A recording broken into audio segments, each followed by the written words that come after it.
मुझे माणिक वर्मा जी आदरणीय बहुत बड़े कवि हुए हमारे व्यंग्य के, उन्होंने एक जगह पे लिखा, और शायद हो सकता है नई पीढ़ी के लोगों ने तो उनको सुना भी नहीं होगा, शायद देखा भी नहीं होगा। माणिक वर्मा जी ने एक बात लिखी है एक जगह पे कि पीढ़ियों को गुलामी की आदत पड़ जाएगी। कविता के लोग हैं मित्रों, तालियां मत बजाना, मैं आपसे निवेदन करता हूँ, लेकिन एक एक शब्द को सुनना। माणिक वर्मा जी ने कहा कि पीढ़ियों को गुलामी की आदत पड़ जाएगी, पिंजरे में रखा हुआ पंछी उड़ा दो। और नारी की दशा देखकर बोली अहिल्या, प्रभु मुझे फिर से पत्थर बना दो। आए दिन हम रोजाना अखबारों में, चैनलों में, मीडिया पर, प्रिंट मीडिया पर, इलेक्ट्रॉनिक मीडिया पर देखते हैं, सुनते हैं, पढ़ते हैं, लेकिन कहने का साहस कोई नहीं करता। रोजाना खबरें आती है, रोजाना घटनाएं घटती है। मैं एक कविता खड़ी करना चाहता हूँ, इशारों में बात करना चाहता हूँ, और अगर आप समझ जाए तो मुझे एक बार ताली बजाकर आदेशित कर दीजिए, बीच में भले ही मत बजाए। हालांकि वो जो भाई साहब ने आदेश किया वो कविता मैं नहीं सुना रहा हूँ, मैं मेरी प्रारंभिक दौर की कॉलेज टाइम की कविता मैं सुनाना चाहता हूँ आपको। जितनी सी याद आ जाएगी मैं कोशिश करूँगा, और अगर आपका मुझे मन मिला तो शायद याद भी आ जाए पूरी।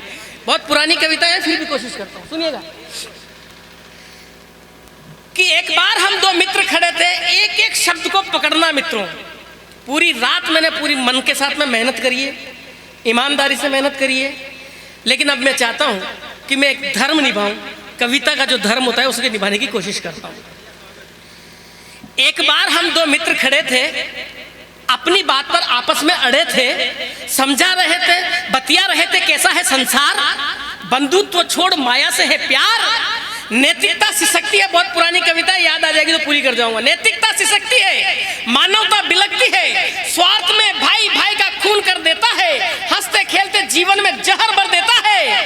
द्वापर में एक दुशासन था, द्वापर में एक दुशासन था, आज गली गली में सैकड़ों दुशासन डोल रहे हैं। बहन बच्चियों का घर से निकलना मुश्किल, अंधियारा कायम रहे, यही बोल रहे हैं। और भले लोगों की इज्जत में धूल कुट रही है, कई द्रौपदियां आज भी सरेआम लुट रही है।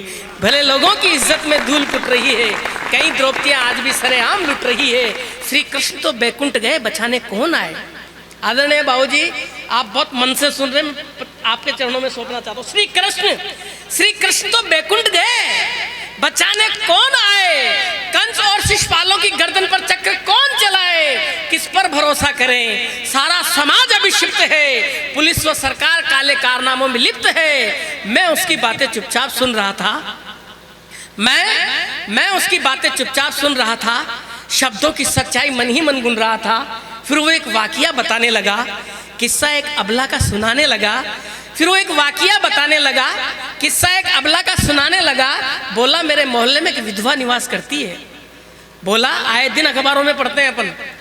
बोला मेरे मोहल्ले में एक विधवा निवास करती है, झाड़ू पोछा कर बच्चों का पेट भरती है, युवा है, तन भी पानीदार है, अभी भरपूर यौवन का भार है। और वैधव्य से फटे कलेजे को धैर्य के धागे से लोग सीने नहीं देते, और मंचले लोग उसे चैन से जीने नहीं देते। वैधव्य से फटे कलेजे को धैर्य के धागे से लोग सीने नहीं देते, और मंचले लोग उसे चैन से जीने नहीं देते। क्या माल है कहकर सिसकियां भरते हैं, रास्ता रोकते हैं, समाज से भी नहीं डरते हैं। कुछ लोग उसे डायन बताकर दुत्कारते हैं, आते ही पति को खा गई कहकर ताने मारते हैं। अरे जीवित बेटी है, इसको जरा भी शर्म नहीं है, इसका तो मुंह देखने तक का भी धर्म नहीं है।